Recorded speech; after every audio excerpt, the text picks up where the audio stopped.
Everyone, कैसे हैं सब लोग। आत्मा नमस्ते। वॉयलेंस वॉयलेंस के खिलाफ हम सब हैं, लेकिन कहीं ना कहीं हम देखते हैं हमारे घर में ही वॉयलेंस हो रहा होता है। कई बार हमारे बच्चे ऐसे बन जाते हैं कि उन्हें छोटी छोटी बात पे गुस्सा आता है और उठा के चीज़ें फेंक देते हैं और ज़ोर ज़ोर से चिल्लाते हैं। कई बारी हमारे ग्रैंड पेरेंट्स ऐसे होते हैं, कई बारी हमारे पेरेंट्स भी ऐसे होते हैं, कई बार हम खुद ऐसे होते हैं कि हमें छोटी सी भी बात हो, कुछ भी बात हो, हमें बहुत स्पीड से गुस्सा आता है और हम चीज़ें फेंकना शुरू कर देते हैं, या दूसरों को मारेंगे या फिर हम खुद को ही मारने लग जाते हैं। एक्चुअली एक तरीके का ग्रीफ है, एक तरीके का जाल है जिसमें हम फंस चुके होते हैं।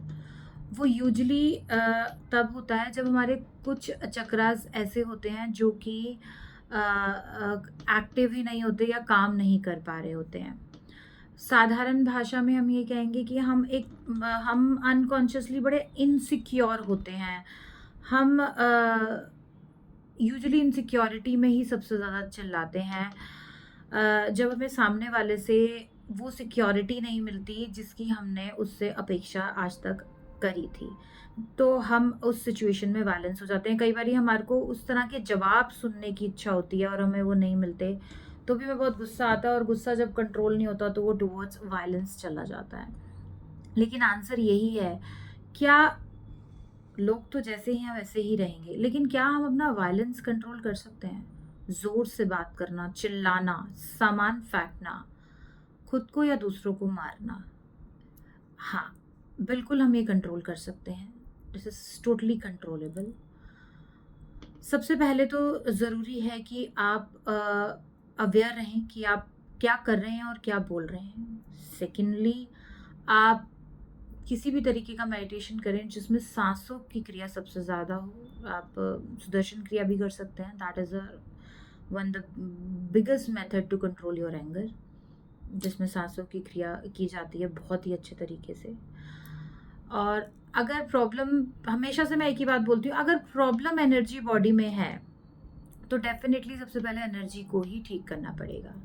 अगर आप मेडिटेशन करते हैं तो आप सांसों से अपनी एनर्जी को ही ठीक करोगे। एनर्जी बैलेंस होगी तो फिजिकल बॉडी पे अपने आप एक्शंस और रिएक्शंस दिखने शुरू हो जाएंगे।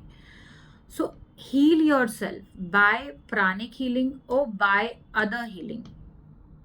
मतलब लाइक हील योर सेल्फ। अगर आप हील रहेंगे, आपका गुस्सा कंट्रोल में रहेगा, आप चीज़ों से इजीली कनेक्ट करेंगे और इजीली उन्हें बैलेंस करेंगे, तो वो आपकी लाइफ को बैलेंस करने में हेल्प करेगी।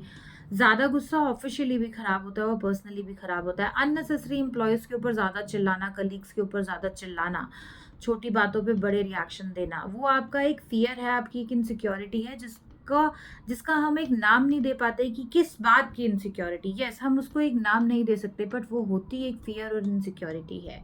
तो प्लीज़ अवेयर रहें। जब भी गुस्सा आ रहा है तो थोड़ा सा काम डाउन होने की कोशिश करें, उल्टी गिनती गिने, पानी पिए, ये पुराने नुस्खे हैं। यस, ये काम करते हैं, डू इट। लेकिन स्पेशली ज़रूरी है सांसों की एक्सरसाइज करना। लेकिन फिर भी आपको लगता है कि यार ये सब चीज़ें मेरे से नहीं हो पाती हैं, I am not able to do these kind of things, तो आई मस्ट सजेस्ट डू, आप प्राणिक हीलिंग करवाएं। प्राणिक हीलिंग आपको आपके सदियों के वायलेंस को, यस, आपके सदियों को वायलेंस को दिनों में ठीक कर सकती है। Pranic healing is capable to cure and heal everything. So अगर आपको इस तरह की कोई भी परेशानी है तो प्लीज़ मुझे डीएम करें, प्लीज़ कनेक्ट विद मी। और थैंक यू मुझे सुनने के लिए। अपना ख्याल रखें, हर तरह से अपना ख्याल रखें, खुश रहें। आत्मा नमस्ते।